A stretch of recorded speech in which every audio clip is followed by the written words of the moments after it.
All right, welcome everybody back to Tennis Channel Inside In. Now with us in the studio 6 months after his last appearance. You know, the training wheels are off, an official broadcaster now. It's Chris Eubanks. Chris, thanks for coming back to the show. A lot to catch up on. And I've noticed you're still getting your athletic training in. There's a lot of sprinting from calling the last match to getting to the stage for TC Live. But thanks for coming back to the show. Absolutely. No problem at all. I've gotten a bit used to the sprinting. So it's been fun, though. It's been fun. 6 months ago, a lot's happened, you know, your broadcast work, but also in your tennis career. And I want to kind of talk about that. You know, you're very open with the grind and how you're traveling. You just got back from some tournaments in South Korea, playing some events there. How's the grind been these last 6 months? You've had some pretty good results in the summer, but how's the grind, the life of a tennis player, a traveling tennis nomad been? Oh, it has its ups and downs. There are moments in which you miss being able to be home and being able to schedule things with your friends. They would reach out and say, hey, I'm having a birthday on this date. You got to go, hey, I don't even know where I'm going to be. I don't know what country I'll be in, what times. I have no idea of anything. But you become more and more accustomed to it. Obviously, when you're playing well, it makes it a little bit easier. So I think that's helped me throughout the summer. I've been playing some really good ball throughout a lot of the weeks this year, and I've been able to just kind of piece together some good weeks. Finally got my first Grand Slam win, which I think was the biggest, battery in my back I could have had. I remember walking off the court and just seeing some friends and saying, wow, I finally feel like a professional tennis player. Yeah. I know I've qualied in a few times. I've won some rounds at tour events, but so you get that Grand Slam win, it just doesn't really, at least in my case, I just didn't really feel like a professional tennis player, and I can finally say I have one. Now I'm looking to try to get many more. I'm looking to try to end my year on a high note with these next three tournaments coming up, and I'm just excited. It's definitely, like I say, it has its ups and downs, but as long as you're playing well, you can make it work. Do you feel like that path and that tennis life is kind of, incremental progress? I don't want to belittle other sports, but, there was so many baby steps along the way that led to that match. I go back to the International Hall of Fame tournament on grass where you played a hell of a match against Bonzi. It was, hot as, what out there, and you're battling. And even though you lost that match, it did feel like you were getting closer. Did you feel like that when you were playing, that, okay, like it wasn't the result, but this is a step in the right direction? 1,000%. But even being able to qualify in and playing Dominic Cup for first round, that was a tournament that, ironically enough, I actually kind of went to by myself. I kind of wanted to get even more out of my comfort zone. Newport's a tournament I know really well. I know a lot of the staff that work and help to put on the tournament, so I didn't really feel that much alone, but I went by myself. I had a buddy of mine who was playing doubles in Evan King. I said, Evan, could you watch a couple of my matches just so I have someone there to look to and vent to? And he agreed. And being able to qualify in, win 2 rounds, and having that whole experience, winning my first round main draw and then my match against Bonzi, I thought I played pretty well. I mean, I played a guy who's been playing extremely well this year as well. And then I saw, after he beat me, how much he pushed John in the next round. So again, you see little things like that. It gives you a little bit more of a like I say, a battery in the back, a little bit more of a charge to say, you know what, I'm on the right path. I just need to keep going. I need to keep doing, continue to fight, and then just allow the course to take place. Breaking through at the U.S. Open, winning your first Grand Slam match, but also going through and qualifying had to be very special too. Like, you earned it. You wasn't just given that extra opportunity. You had to battle best of 5 matches, an entirely different challenge, but that had to add that extra level of, awesomeness to what you did. Most definitely. And the craziest part about it is the week before I actually had COVID. So I was in a 5-day quarantine, tested negative on day 6, thankfully. I was in the Chicago Challenger, originally supposed to go to Vancouver, tested positive before Vancouver, so I remained in Chicago for, like I say, those 5 days. Flew home to Atlanta, I believe, Wednesday, and I believe I flew to New York on Friday. And once I got to New York, I flew home to Atlanta on Thursday, flew to New York on Saturday, and I tried to cram my practices, and simply because I was stuck in a hotel room for that amount of time, just self-isolation and not knowing exactly where my body was going to be, I was like, I need to try to, jumpstart things. So Saturday I have 2 practices back-to-back with Brandon Holt and Jack Sock, and I'm an hour and a half in, actually halfway through my practice with Sock, and I start feeling cramps coming. I start feeling the hammies start to go, and I'm saying, man, if I can't last an hour and a half, I don't know how I'm supposed to last just a 2 out of 3 set match, let alone a 3 out of 5. I was just trying to get through match by match. Luckily, continued to train on, I believe, Sunday, got proper hydration in. Monday, I believe, was an off day and we started playing on Tuesday. I requested for them to put me Wednesday, but due to scheduling conflicts, they weren't able to. So get out there on Tuesday and actually win my first round 4-4, kept things nice and quick, wasn't out there for too long. And then, ironically enough, my second round qualies, I think, was the longest 2 out of 3 set match I've ever played. I've never played a 2 out of 3 set match that was almost 3 hours. Never. I usually keep it nice and quick. We got things to do. People can't sit around and just watch serving and all that for 3 hours. But I had to fight against Gregor Barrera, was able to win 7-6 in the third. And just from that point on, I think it gave me the confidence to say, hey, my body's ready. Despite what had happened last week, my body's ready to go. I'm ready to go. Now we need one more round to get into the main draw. I was able to do that and was overall very, very pleased with my entire U.S. Open. And I got the chance to play doubles with Ben Shelton, which was probably maybe the highlight of my entire U.S. Open, honestly. It's on the list. I had that on there. But we can talk. I mean, that's one thing I did want to mention. Like, I talked to you last time, and we'd known about Ben Shelton, but this was before the hype train kind of left the station. But you were buying early on what this kid was doing. You played doubles. You beat the Tsitsipas brothers in the first round there. From your perspective, knowing him and also sharing the court with him, what is it about him that has got people so excited that could make him a very special tennis player for a long time? Well, I think that there's a lot of things. I think the charisma and the swagger that he has on the court is something that's incredibly special. He just looks as though he's having such a good time. I can remember a couple years ago when he started playing challengers in the summer. He was playing some challenger qualies. And he's in like first or second round qualies, and it's 2-1 in the first set. He hits an ace, and he's giving a loud, come on, and a nice fist bump. And it's like, okay, you know, the college guy, he's hyped. But he did it the whole match. And I'm like, I spoke to him afterwards. I said, Ben, you know, man, you're going to tire yourself out if you're like so, you know, riled up at every single point. And we just kind of laughed it off, whatever. And then the next year when he's playing more main draw challengers, I'm seeing a different maturity. He's no longer super hyped up at the first hold of the match. He's still positive, don't get me wrong. He's still showing the positive body language, but he's way more controlled. He's way more within himself. And I think when you see his game, you see a very, very big game. You see a 6'4" lefty who can move well, who can put serves in the mid-130s consistently, has a kick that jumps higher than Isner. Like, not higher than Isner, but it can get up, relatively speaking, just as high as some of the serves of much taller players. And it's just so impressive just to see the buzz around him. I remember in Atlanta this year, we were I practiced with him a lot, and especially before his match with John, trying to recreate a good kick serve so he can prepare. But to see that stadium just completely, I don't want to say turn on John, because we always joke around as players and call that tournament the John Isner Open. But that stadium was a good 50-50, and that's not something we're used to seeing in the Atlanta Open. You're used to seeing Isner having so much fan support. The crowd completely gets behind him. But they saw something special in Ben. They saw the game that he brings. They saw the swagger that he has on the court, and just seeing how good he can be is so, so exciting, and I can't wait to follow it. Well, his dad's done a great job with him, getting him ready for this moment. It has to help to have that in your back pocket as well. But I'm with you. I mean, it's just such a breath of fresh air to see him coming into the sport. Just kind of getting back to that U.S. Open run. I mean, you're able to play qualifying and then win a best-of-5.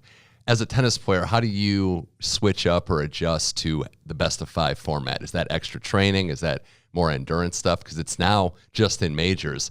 How do you prepare your body for one of the hardest challenges in all of sports? Everybody's different. For me personally, ideally, if I don't have to quarantine the week before, I'd like to have practices that began to extend a little bit longer, whether that's starting my practices. Usually I'm practicing around 2 to 2.5 hours, maybe 3 hours, but also saying, hey, let's try to get a 4-hour session in. Let's do drilling and then go straight into a couple sets. Then you can break it up a little bit, and just to train the body, but also train the mind to be able to focus for that long, because 3 out of 5 just has so many ups and downs, so many ebbs and flows throughout the course of the match. It's not as much of a sprint as a 2 out of 3. So typically that's how I would like to do it going into this U.S. Open. It was more so because of, like I say, having COVID right before. I just had to kind of have the peace of mind and just trusting that my hydration, my physical fitness that I had done beforehand was going to be enough. And I think mentally is probably the biggest hurdle, because I've seen so many guys who have played marathon 5-set matches at different points in their career, play a best-of-3 set match in the summer and, start to wilt physically. And it would always confuse me. I go, I've watched this guy play for 4.5 hours one time. How was 2.5 in Atlanta Heat really getting to them? But it's just a different level of stress just because of the mental fatigue of saying, this is the final set. this is where it ends. Best of 5, it's like 2 sets to love down.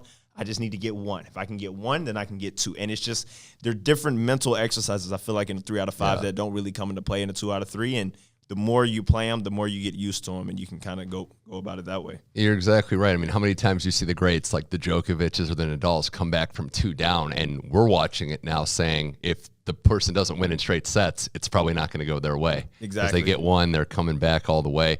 Well, it was a heck of a tournament for you, getting through qualifying, winning a match, then giving Sinner, those first 2 sets, that tiebreak, it was exciting. Man, that tiebreaker, that second serve ace, I believe it's 6-all I believe it was around 6-all. I remember we had changed sides, but he came up with a second serve ace. I went back deep in the court to try to find a forehand on the second serve, and he went slice wide. That caught the outside edge of the line. That serve still haunts my dreams. Even now, but I just overall the experience was a blast, man. Being able to play on Armstrong Stadium got pretty packed, it got pretty rowdy. We had some good points. It was great ball striking for both of us.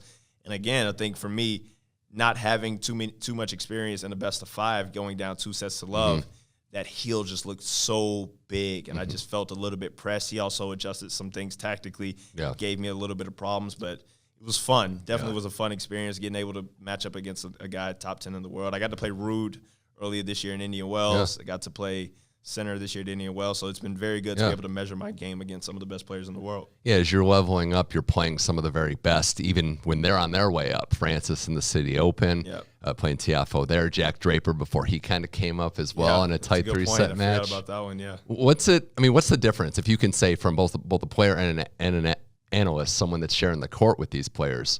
What is it about that next tier that you're trying to get to, and what they do to kind of put themselves in that top 20, top 10 range? Well, I think that they just have a remarkable level of consistency. And I think that in order to get inside the top 100, you have to have a certain level of consistency in which week in and week out, you just know your base level game is not going to lose to certain players or you hate to say it like that, but they just won't lose to certain players. You trust that on your worst day, what you bring to the court on your worst day is good enough to get you a win against certain players. That means you can rattle off 1, 2, 3, 4, 5, hopefully 5 wins in a week. You just can take confidence in that, and I think that's what they do really well. Even when they're not playing well, they can just trust their strengths, and they just know that when push comes to shove, I'm the better player in this situation, and I'm going to find a way to get a win, and I think that's what they do really well, and that's what I have to get better at, is the consistency. I feel confident that my level on any day is good enough to really cause guys problems or maybe even beat some of the best players in the world, but I just don't have the consistency as of yet. I do think, honestly, doing some of the commentary, being able to watch a lot of matches beginning to end of some of the best players in the world gives me a different perspective that hopefully I can take into my next few events. Well, it's been fun to watch, again, like the City Open beating Bonzi and then Francis Tiafoe match, which, by the way, if there's one critique I have of Francis, the body language always looks like he's lumbering out there. It's hard to get a read on if he's actually in pain or if that's just his natural posture. But no, it's been good to see. And I guess the last thing with this I wanted to ask you is, we're seeing players manage their schedule. I know you're doing the TV work. You're able to kind of take breaks, but then also hit it hard and work, as hard as anyone. But we've seen players, Danielle Collins on the women's game, play less tournaments, Djokovic playing less, and they're still finding success. Do you think that kind of taking these breaks, recharging, maybe spending more time on the practice courts could be something that players do more often and actually yields better success? Well, I think everybody's different. You have certain players who need or want to play a lot of events and want to play week in and week out. Dominic Thiem is a perfect example. Even when he was sitting at top 5 in the world, I think he probably played more tournaments than anyone else. He just loves competing. He loves he looks at certain tournaments as training. He goes out there and he wants to compete, and that's just what gets him into prime form. Certain players don't need as many tournaments. We've seen even players like Serena throughout the course of her career really manage her schedule carefully and not really trying to overexert herself. That's something that Federer did towards the latter stages of his career. We've seen it Novak and Rafa as well. I think everybody's different. I do think there's a time and place for it. Of saying, hey, we're about to go on a 3 or 4 or 5 week trip. We're going to play consistently for those 4 or 5 weeks, and then we're going to take 2 or 3 weeks off. Who cares if other players are playing? This is what's best for us, and this is our game plan. I do think you have to manage that, but a lot of it depends on how you're playing at that moment. What time of year is it? How's the body feeling? So many other factors that go into account when looking at whether or not you should play more or play less events. But I think everybody's different. They got to find what works for them. More with Chris Eubanks here on Tennis Channel Inside In. And as we mentioned, finding what works for them, the younger players are kind of making their move. Felix absolutely dismantles Alcaraz today. On a 12-match win streak, 3 finals in a row, he gets Holger Rune. Both those guys won titles last week. You're starting to see real developments from both. I know Felix has been around longer and has been in the top 10, but this is the generational shift that we've almost, I don't want to say been waiting for, but it's been like, when is it going to happen? Not just Alcaraz, now Felix, now Holger, Sinner's in the mix. The youth is coming. Like, it's basically here by now, and for Felix's case, just his development on the serve and the forehand, as good as anyone right now in tennis. Absolutely. His serve and forehand over these past 3 weeks has been, like you say, just as good as anyone we've ever seen, especially indoors. The guy is just able to put his serve on a dime. But what you're also seeing is that he's producing a lot of first serves. He's having his first serve percentage is sitting in the 65 to 70% range, which is so tough to deal with because he's putting them in great spots at a great speed. And it's not just a situation in which you can afford to just block the return back in the court, because he's comfortable moving forward. His forehand is so lethal. He's able to jump on any type of short ball. So you have to be a very, very good returner to cause him problems. And I think that's where guys are having the issue, is just indoors. It's very tough to be able to make clean contact on that serve to make a good return to hopefully try to neutralize him. He's just being able to take offense from the first ball, and it's like, well, what are you supposed to do? I'm never going to short Alcaraz and what he means to the game, but I will say he could improve his serve, and that matchup is tailor-made for Felix. Like, he hit a couple return winners, one on the break point today that was just remarkable. Backhand up the line, which is absolutely beautiful. Caught it exactly how he wanted to, and it's impressive, man. When Felix gets going, and the way that he's been able to cut out a lot of the unforced errors that he would previously have, having double-digit winners in the 20s and 30s and keeping his unforced error count in under 10 single digits is mind-boggling. It's so impressive. Love that quote, too, where he's like, grew up indoor, Montreal. I can play indoor tennis. Exactly. I'm not an outdoor creature. He's not bad at all indoors. So we got that final tomorrow. We also have Medvedev and Shapovalov, which is an interesting final, and I think one that it features 2 players, Chris, that we kind of doubted. There was dips in their game. You know, Shapovalov beats Nadal on clay in the lead up to the French Open, then struggles a little bit. I feel like when his serve is on, when he's not volatile with it, he can be a top 10 player. His ball striking is as crisp as ever. And Daniil Medvedev's year, very up and down, wasn't allowed to play all the tournaments, had the injuries, lost to Kyrgios a couple times. But these are 2 players that were trending down. They've righted the ship. As you said, the timing of the end of the year just fits them perfect, and they're back playing their best tennis. Yeah, I think specifically in Shapo's case, for me, I felt like his serve was always kind of there. He would have some issues with the toss in the past, but the serve is never what really concerned me. It was more so from the ground when he would get into baseline exchanges, because he's such a talented shot maker and he can literally hit a winner from anywhere on the court. It felt like in times that he would show you that he could hit a winner from anywhere on the court, which means he would go for certain shots that would, when he makes it, it goes, wow, that's amazing. But if he misses, there's not a lot of margin. A lot of people would say exactly, why would you go for that? Why would you go for that? He hasn't completely relinquished that element of his game. He's still a shot maker, but he's constructing these points so well, being able to go big to big targets and just being patient. And to me, I feel like it's really, really fun to watch, because I love watching Shapo's game. I love watching the athleticism he brings to the court, the limb swinging and the release on the backhand. He releases his backhand probably more than half of the guys with one hand on tour. He just almost looks like the arm is going out of his socket. But he does such a great job, and it's such an aesthetically pleasing game. You just want to see more of it. You want to see more shots, whereas a lot of times it would feel like he would get a ball that maybe there's a 50-50 chance it could be a winner or a miss, and he would err on the side of aggression, which I'm a player who's very similar. I do the exact same thing, so it's funny being able to watch it. So now maybe I go on court, and if I get put in a position where I feel like I can hit a winner here, maybe I just pull myself back a little bit and say, let's wait for the next one and wait for the next one. But no, I think that's been great. If boring tennis works, it's not that boring. Winning isn't boring. Winning is never boring. He's found it, and I don't get into Medvedev. Like, I don't want to say he's lurking, but like, he hasn't really been talked about. I know Alcaraz gets number 1. Nadal's still out there. Djokovic coming back. These young guys are coming up, but Daniil Medvedev won the U.S. Open and was number 1 and is still in the prime of his career. So going into next year, if he's healthy, he's somebody that And again, it's why I love tennis so much, is that it's all about adjusting to who's doing well. Yeah. You make those little adjustments. I think Medvedev is absolutely reminding everyone he's still a main factor. Yeah, but even in the hardcourt, the summer hardcourt swing from Medvedev, like you say, his 2 losses came against Nick Kyrgios. Nick Kyrgios will beat anybody in the world on any day. Yeah. He can actually beat anybody in the world on any day. And Nick is such a smart player, and tactically, he talked about it. He used the serve and volley to great effect against Medvedev. Brought him wide, knows Medvedev likes to stand deep, used the serve and volley beautifully. But even from the ground, he's one of the few players who has the patience to hang with Medvedev from the ground, but also the firepower to be able to hurt him. Right. Medvedev wants to go backhand to backhand. Nick can sit there and go backhand to backhand with anybody, and then you leave him a short one.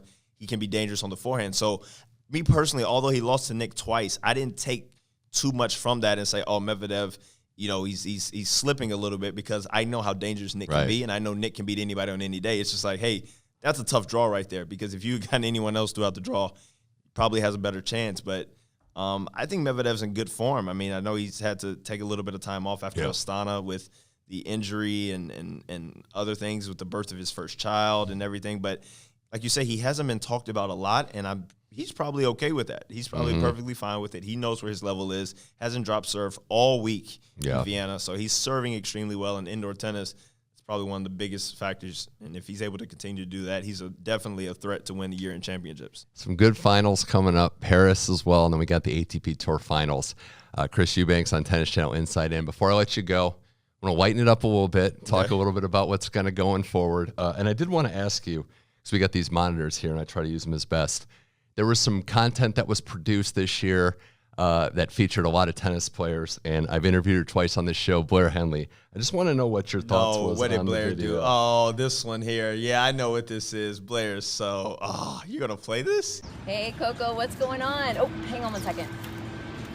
Naomi. Oh, wait, Naomi, one minute. Serena. So obviously, I mean, we're watching it in here. We're splicing it into the actual show. But Blair's great, obviously, one of the best. Blair. I absolutely love and Blair. This was one of the best, unbiasedly. I mean, she played into just you're the most popular player. When I saw it, she sent it to me originally. And so when I saw it, I couldn't help but die laughing. Yeah. I couldn't help but die laughing. I said, Blair, you got it. You got it. Peek behind the curtain. She said that you were one of the players that reacted positively. If it wasn't positive, we wouldn't have played it. But that's just, and it was good. I mean, she does a great job with this. It does highlight the fact that, you are good friends with 3 of the iconic tennis players on tour. And those relationships are great to see. I love the community side of tennis. And then, Coco Gauff coming up into the tour finals, where I know Iga's got this reign at the top, but outside of Iga and Jessica Pegula, Coco's been the most consistent player this season. Absolutely, 1,000% agree, and that's what I think could, pose hopefully some problems for Iga, just because she has obviously the record and the slams this year, and she's been playing probably the best tennis of anyone. But there's just something about Coco in the U.S. when she's confident, when she's feeling good about her game, she is so dangerous, and it's just. Obviously, the conventional pick would be to pick Swiatek, but it's just something. I don't know. I guess I've seen that girl so much up close and personal, and I know how competitive she is. I know how much she hates losing, and it's just at some point, the tide's got to turn. Yeah.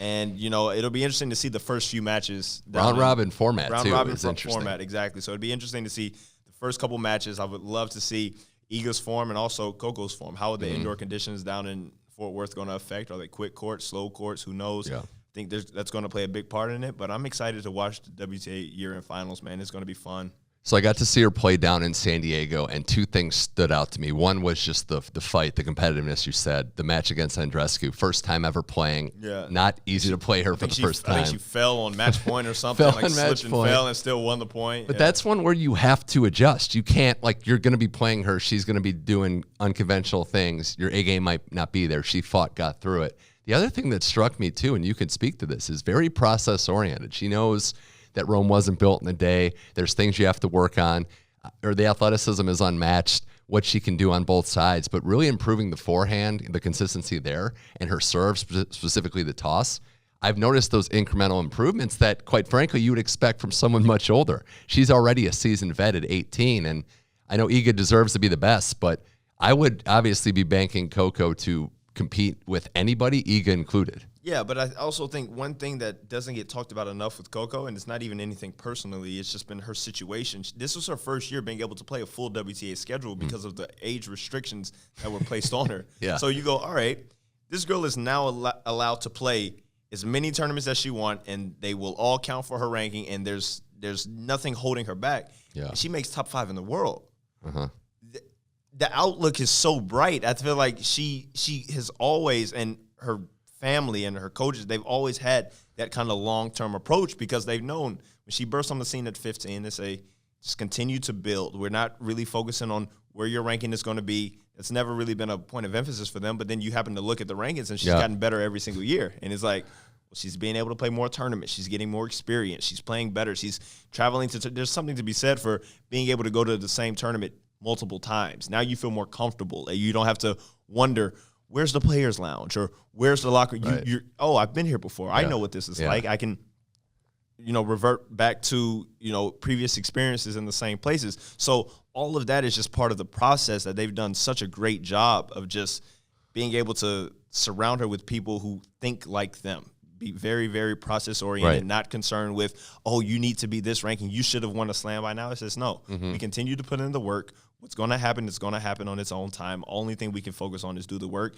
And she embraces that. And it's wild to me because I'm like, you're 18 and you have the mindset of someone who, like a retired player. This is something you would hear from players in the latter stages of their career. Oh, maybe I wish I was a bit more process-oriented. Maybe I wish I could have done these things better. She's doing so many things so well right now. It's going to be scary very, very soon. To be top 5 in the world, it's what you said, consistency. It's not just one result. It's why what Alcaraz is doing on the men's side is so impressive because you can't rest on one big result. And she has been consistently going far into tournaments, and it's been a joy to watch. And I love the fact that it's her and her doubles partner, Jessie Pegula, playing both, committed to that. 2 Americans making it down there. I'm just excited to see. So it was so funny to me. I think during the U.S. Open, she unfortunately lost early in doubles, and she gave an interview after one of her singles matches in which they said, what do you do on your day off? And she very honestly goes, well, usually I'm playing doubles, but since we lost early, I really don't know what I'm going to do. Just the honesty of just saying like, well, this is going to be a bit new. I'm used to having to play doubles on my off day, but we lost, so I got to try to figure out how we're going to practice or whatever. And it's just that honesty of just being like, wow, she's so used to in her Grand Slam life doing so well in singles and doubles that on the rare occasion they lose early in doubles, she's like, what am I going to do on my off day? I'm not used to having an off day. It's pretty crazy. Yeah, they're just a joy to see. Chris Eubanks, this has been a blast. Very last thing, I am a man of my word, so we got to just get to the bottom of this. Oh, man, you want to know this story? So this was back in 2019, I believe, off season. We did down in Boca Raton. Yeah. Patrick Mouratoglou at the time organized an off-season training camp that consisted of myself, Holger Rune, Coco Gauff, Serena Williams, I believe. There were a couple other players in the South Florida area who came by. Marius Copil was one of them. Had another young Romanian tennis player, David. He came, and I'm trying to think. I think that was pretty much it. Sean T from Insanity Workouts, he put together a nice little dance routine for us. But long story short, there was one night that was a big karaoke night. And Serena loves karaoke. That's one of her favorite things. Yeah. So we put together a nice little karaoke thing, and I'm pretty sure we were singing Destiny's Child at this photo right here. I think that's right. You got the video. Oh, yeah. This is okay. Yeah, we can turn this one off. That's a bit rough.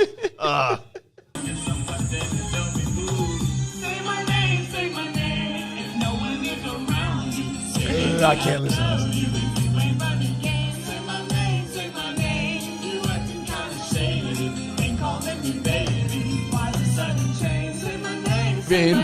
So it was myself, Serena, and her hitting partner Jameer, his then fiance, now wife Jordan. Oh man, why is that video still somewhere? It's somewhere. Our tennis team does a great job. Jeez, but.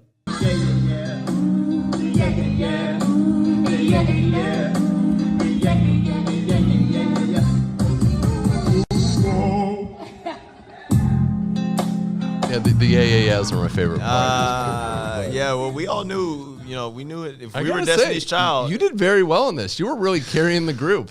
No, listen, if we're Destiny's Child, we all know who Serena is. And that is, she is front and center. We're just back there. This is just like, I mean, this is great to see Coco and Serena on stage singing karaoke and you being in there as well.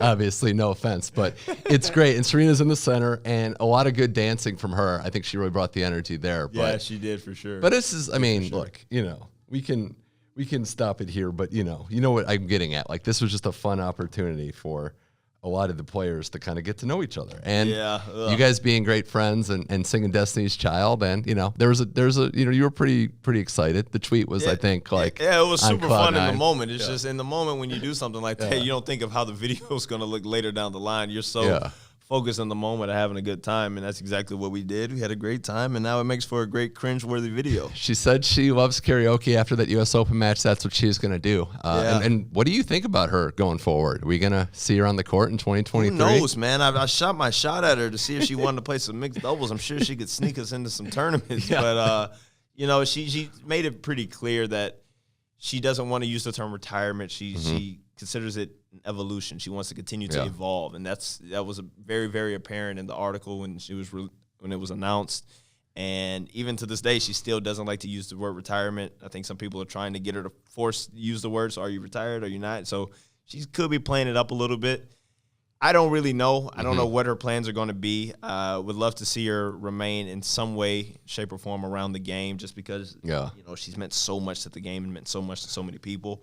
But you can understand it. You know, she's invested over half of her life playing tennis, majority of her life playing tennis and playing professional tennis for over half of it, and you can kind of understand as to why, you know, there's a time and place for everything. Maybe she wants to channel her energies elsewhere. Who knows? I don't know, but we're all kind of in the same situation. We're waiting to see, and then whenever some news comes out, we'll be first to talk about it. Well, if that was the last we ever see of her, it was a perfect send-off. What the U.S. Open crowd, you know, meant to her. That U.S. Open, I think, was the wildest and most exciting U.S. Open I've ever, for one, been a part of and experienced as well. Just to be able to see. Unfortunately, we played on opposite days, whereas if Serena and I had played on the same day, I could have stayed in the morning because obviously she's playing at night, but I could have played my match in the morning and just stuck around the site all day to watch one of her matches because I know I would have had the next day off. It didn't really work out that way. We played on opposite days, so I couldn't really afford to be up in Arthur Ashe Stadium juiced up and cheering Serena on at 9 o'clock at night to have to play first up at 11 the next day. It really just didn't work out. So I spoke to Coco while she was in the stadium. I texted her because she stuck around and watched one of her matches, and I said, "What's it like?" She goes, "This is the most electric thing I've ever seen in my life." And I was like, I've been in Louis Armstrong when that entire stadium chanted your name. I was like, "Are you sure?" She goes, "No, this one's just different." She's like, "This one's just different. Like people are not quiet. There's constant noise. People are constantly just yelling." She goes, "It was wild." And I got to watch it on TV. I didn't really get to experience it in person, but it still was a fun thing. I'll be able to tell people that I was a part of Serena Williams' last U.S. Open. It was an amazing run. Props to the greatest of all time, Serena Williams. Chris Eubanks, this was a blast. Thanks again for coming on our biannual podcast interview. And just, I guess, going forward, still is committed, right, to the game, still developing, trying to hit your peak later like a lot of these players are bursting through now. But good to see you on TV as well. But I know the commitment's there. You talk about training the second TV ends, and you're still as committed as ever. Yeah, I've had some long training days this week. Tried to on the first day get some on-court stuff done afterwards. I realized that was going to be really, really tough just because it's so tough to predict what time matches are going to end. So I went with the safest bet throughout this entire week and just started going 6 a.m. Before coming into studio and making sure I'm getting my work in. That's one thing I didn't want to have happen this week was kind of, you know, not training and not preparing for what I have coming up for these next 3 weeks. So I feel like I've done a pretty good job getting in the gym after studio work and getting on court before, kind of sandwich that in, and it's been good. I'm looking forward to next week. All right. Thanks for coming on Tennis Channel Insight In, Chris Eubanks. Best of luck with TV work, but also your return to the court. Appreciate you coming on the show. Appreciate it.